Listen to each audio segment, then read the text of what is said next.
Welcome to my show, simply entitled Women Influencers, where you will find inspirational stories of successful women in business. I am Veronica Malolas, CCIM, founder and CEO of the Capstrata Group of Companies, providing commercial real estate development, brokerage, and property management services in the greater Orlando area. Today's guest is Merrie Karimov, founder of Harbour Hope, an organization that helps human trafficking victims in Central Florida. This episode is definitely an eye-opener. Please don't forget to hit that thumbs up button and subscribe below. I welcome your comments and please share with someone who can benefit from this podcast. Hello, Merrie. How are you today? I'm great. Thank you so much. Thanks for having me. Oh no, I am like super excited, especially because we met about a month ago when we Yeah. had our women's event and you spoke about such an important topic, which is human trafficking, not just in Central Florida, but all over the world. So thank you, Merrie, for being here. And if you don't mind, I want to just jump right in and ask you about your story, how you grew up in your environment and how you got to where you are today. So I actually grew up in rural Colorado in a small little town. But from a very, very young age, when I look back now on my life, I see this common thread of always having this heart for the underdog. It's just always been in me, this desire to help the least likely person or the person that finds themselves alone. And that's always been a part of just my character and my heart. I think a little bit of compassion for people. And I grew up with my mom and dad, and I'm a twin, actually. I have a twin sister, and I had two other sisters. So, four girls in our home. And we always joke that our dad is our hero because he had four teenage girls in the home at one time. So, we give him lots of props for that. Not an Oh, easy feat. So then I ended up going to school, to college in Oklahoma. And it was really there that I got to explore my kind of adventuresome spirit. And I got to travel quite a bit and go to different countries and be exposed to different cultures and really found a passion for that. I loved learning new things. I loved trying new foods. I loved experiencing new cultures and learning about different people groups. And so through that, my eyes were open to kind of some of the different plights around, really around the globe, and how people live, and had opportunities to go to some third world countries and see how people live, in with far fewer resources than we have here in the US. And I think that shaped a lot of my passion as well, and my heart for the issue that I do today. So what kind of countries did you visit? countries. So let's see. I've been to multiple. I had an opportunity to go to Mexico a couple of times. I've been to Bolivia, Peru. I've also been to Asia. I've been to India. I went to Burma, or Myanmar. Now it's renamed. And then I've had an opportunity to travel to South Africa. I've been to Egypt. I've been throughout Europe to multiple places, and then to the former Soviet Union. And then I landed and lived in Moscow, Russia, for almost 6 years, where I Wow. actually met and married my husband. So that explains the Karimov last name. Yes, it does. So, my mother always used to say, traveling is the best education. And so Absolutely. we traveled quite a bit too and learned so much from different cultures. So I'm so happy to hear you talk about that. But go ahead, please. Yeah, well, I just love the adventure of it all too, and I love people so much. So I love learning about different cultures. So yeah, so that's a lot of what has shaped kind of me and my heart and sort of my mindset to do the work that I do today. And so married my husband, and then we moved back to the U.S. I say back. Him for the first time, me back to the U.S.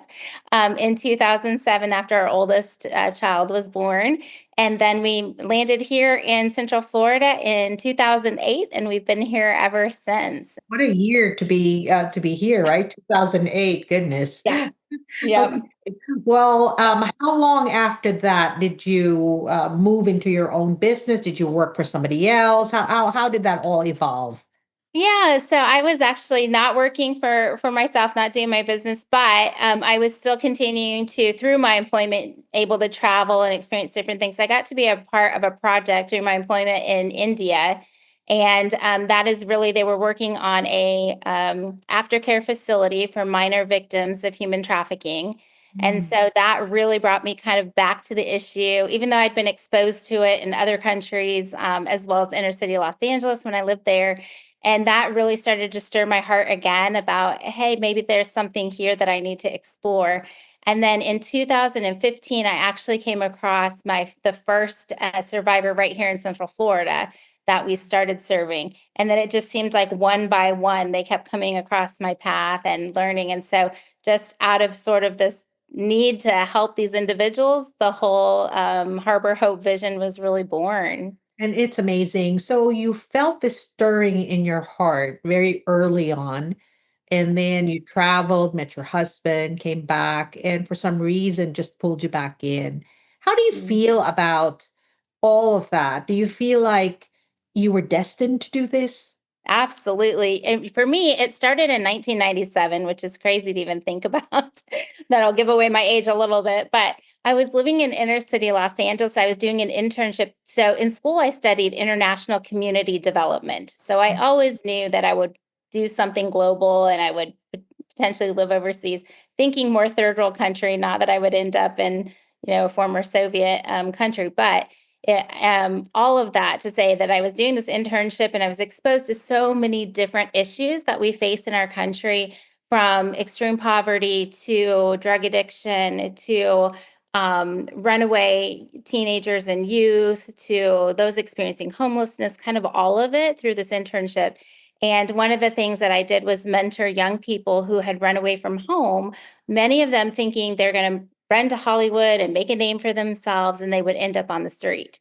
And Mm. so the organization that I got to work with, we would do outreach to the kids kind of that were on the street. We would give them an opportunity to get off the street and come into a crisis care center and get some help, get some assistance.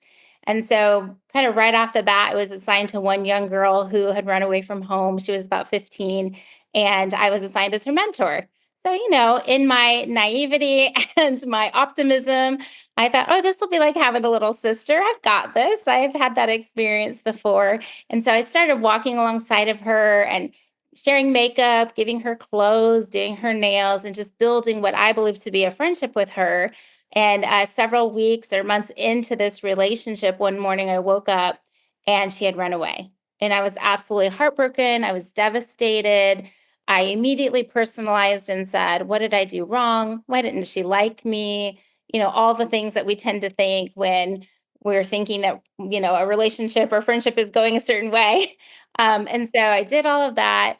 And then about a week or so later, we were doing outreach again. And a friend of hers actually saw me and came over, approached the group, and said to me, oh, yeah, I remember so and so. Well, you kind of helped her clean up, and she came back out on the street and she's being sold on the street and she's making more money. Oh, And I remembered being so devastated by that, kind of feeling like I just got punched in the gut because that was not my heart or my intention. sure. But the thing that I learned from that experience is that we can have the best of intentions. We can want to help people, right? But if we don't educate ourselves around the population we're trying to help or the individuals we're trying to serve, that oftentimes we end up causing harm, not intentionally, but it lead to more harm. And just the value of learning how to really help others without causing harm or without hurting is something that I've taken from that very moment and that experience and turned around and used in the work that I do today.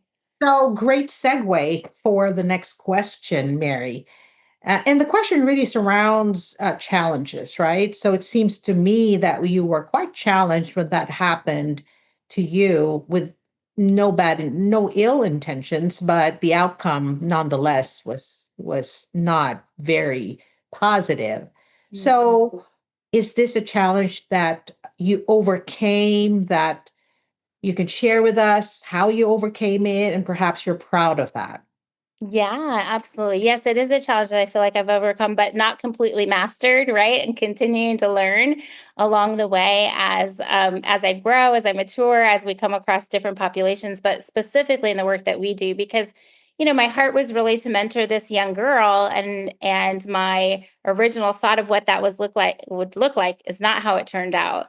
But I didn't allow that to keep me from continuing to pursue mentoring others, loving others well, even those specifically involved in the issue of human trafficking or being survivors of human trafficking or in the anti-trafficking movement at all.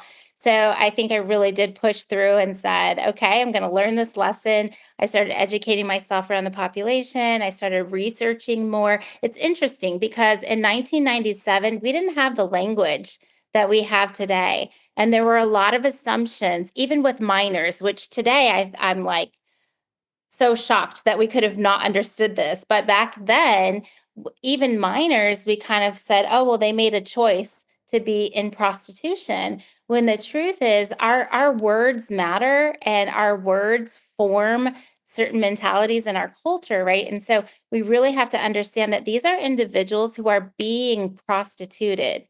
They are Mm, not necessarily individuals who are making this choice as much as they are being prostituted. Sometimes they may make a decision to get into that and then they can't get out of it. But what mm, we find is they're not individuals who chose, no little girl grows up dreaming of that being her career, right? And so yeah. people get into that for all different reasons, but our heart is to come alongside of them and to love them and to show them that they're worth so much more than what culture maybe says about who they are. And that's exactly what the next question is about, and that's about impact. And the title of our podcast is Women Influencers, and you are certainly one. And I want to ask you if there was one outcome that you're most proud of, that you had an influence on, what would that be? Oh, it's absolutely our organization, Harbour Hope International, today. Just the opportunities that we've had to serve women and their children, survivors of human trafficking who come through our program and end up being thrivers, overcomers, lived experience experts who can then turn around and speak into the programs and the things that we are offering, the services that we offer. And I'm so proud of the work that we get to do, but I'm even more proud of the individuals that we serve and Mm. how resilient they are and how they overcome so many hurdles in their lives and how they don't give up hope and how they keep pressing in. And I say all the time to those we serve, like, you all are warriors, you're my heroes. Like, when you talk about tenacity and perseverance, like, that's amazing what these individuals have had to overcome and the types of trauma they've endured, and yet they continue to put one foot in front of the other each day and make a choice each day to get up and keep moving and move forward and make something of their lives and turn their lives around. And I'm just so grateful to you and, of course, to your organization for the kind of impact that you have in our community. I mean, for sure, this is such an important thing, right? Not just to help, but also to be aware. And awareness is a very big factor in trying to make an impact in the community. So we thank you for that. I wanted to ask you, Mary, if there was one piece of advice that you could give to our audience today, what would that be? Oh, it would have to be my favorite quote, which is my favorite African proverb that says, if you want to go fast, go alone. But if you want to go far, go together. And I think in my younger years, and like I said, it was very venturesome. I'm super passionate person. And I was like, I'm taking that next hill. I'm very entrepreneurial. Let's get that next hill. Let's get that next hill. And I didn't really care about who I took with me. And as I've grown and matured, I've realized, wow, I can accomplish a whole lot more together. Let's make room at the table for multiple voices, for lots of different opinions, for lots of perspectives. Let's make sure that we create space for people to join us in this work. And what we've seen is you move from really an individual building, your business or your nonprofit profit into a movement, really. When you I bring others along with you, it becomes a movement, and that's actually has greater impact. I So love that so much, Mary, and you're right. We can make a greater impact if there's a whole lot of us, right? yeah. Because our energies become exponential as far as the ripple effect that it has on the community. So I absolutely love that. Tell us a little bit more about Harbor Hope. Yay, my favorite subject. So, Harbor Hope. So, we provide support to survivors of human trafficking and their children. And we sort of provide wraparound services for them. So, we have a mentorship program, we have case management, We have a life skills coaching program and a leadership development program. And we really can walk alongside these individuals for about 3 years. And we wrap around mom, her kids. We also serve young men, youth. We have the youngest in our program right now is 14 years old, all the way up to 60 years old. So it's a broad spectrum of individuals. And, it's interesting because USF received a grant in 2023 to track all the cases of human trafficking specifically in the state of Florida. And what's really interesting is that they produced their first report in July, came out with from 2024, and the numbers are absolutely staggering. So they tracked about 200,000 cases of sex trafficking alone in 2024, just in the state of Florida, and over 500,000 cases of labor exploitation, labor trafficking in the state of Florida. Oh my gosh, So, those just, astounding. I mean, it's not even doesn't even sound real. exactly. That's happening in our community, and a lot of us don't even know. So thank you so much, Mary, for sharing that. I think we've come to the part of our interview where you get to ask me a question. So go ahead, Mary. Oh, good.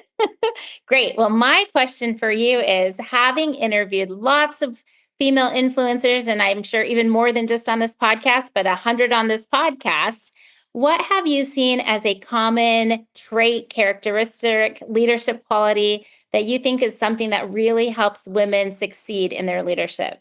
Well, great question, and thank you for that, Mary. I love the word that you used earlier, overcomer. I love that. And we may not be, or we may be in different stages of our career or our lives, but it's really this resiliency, right? Being able to overcome and pushing through. I see that in the numerous interviews that I've done with all the successful women. It's funny. I always tell my children the one thing that's guaranteed in life is challenges. You're going to shed tears because that's just the way life is. And I think that to those who succumb to their challenges, it's going to be a little bit more difficult to progress. But for Mm, those of us who are able to say, we can do this, we can overcome, we can push through, I think that is the one thing that I've seen all of my guests actually exhibit. And so that would be the answer to that question. So thank you, Mary. I wanted to ask you before we go if somebody from the audience wanted to connect with you, how do they do that? absolutely. They can go to our website. It's www.harbor with a U. So HARBOUR hope.org. And they can also find our newest book that is our full story of how we established Harbor Hope. And we have stories from survivors and volunteers from our program. So it's another way to dive a little deeper into the story of Harbor Hope, but we would love for them to visit our website. Absolutely. That's awesome. Where do you get the book?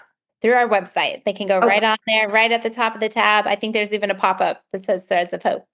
not on Amazon, just your It's website. also available on Amazon, but we would prefer people connect through our website because then we can stay connected with you. We also offer book clubs, so we can go through the book together and we can have conversation around the book. And we offer different opportunities for those who purchase the book. So we prefer for you to do it through the website.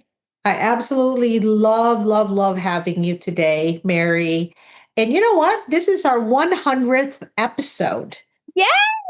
not only Congratulations. that, what a milestone. Not only that, it's your, was it 10-year It anniversary is our 10-year anniversary. Absolutely. of Yeah. Harbor Hope? Yes, of Harbor Hope. Oh, Yeah. look at that. See, serendipity. Well, anyway, Love it. I want to thank you, Mary, again from the bottom of my heart, not just for this episode and spending the time with me, but of course for this important work that you do out there in the community. And I thank God that He puts these seeds in people's hearts like He did with you. Because if not for you and your organization, and of course the many organizations that really help our community, I think it's going to be a very, very difficult, you know what I'm saying? It's going to be very difficult for the community to overcome these things. Yeah. Yes, we all need each other, and we have a great community here in Central Florida. And those organizations that are serving this population, we've all linked arms, and it's a beautiful picture, I believe, how communities should work together to serve those who are broken and hurting. So Thank you again, Merrie, and I wish you all the very best. Again, to the people in my audience, connect with Merrie and go to her website, and that's Harbour Hope. That's HARBOURHOPE. I can spell. yes. And Yes. is it .com or .org. .org? Okay. All right. Well, thank you again, Merrie. Thank you.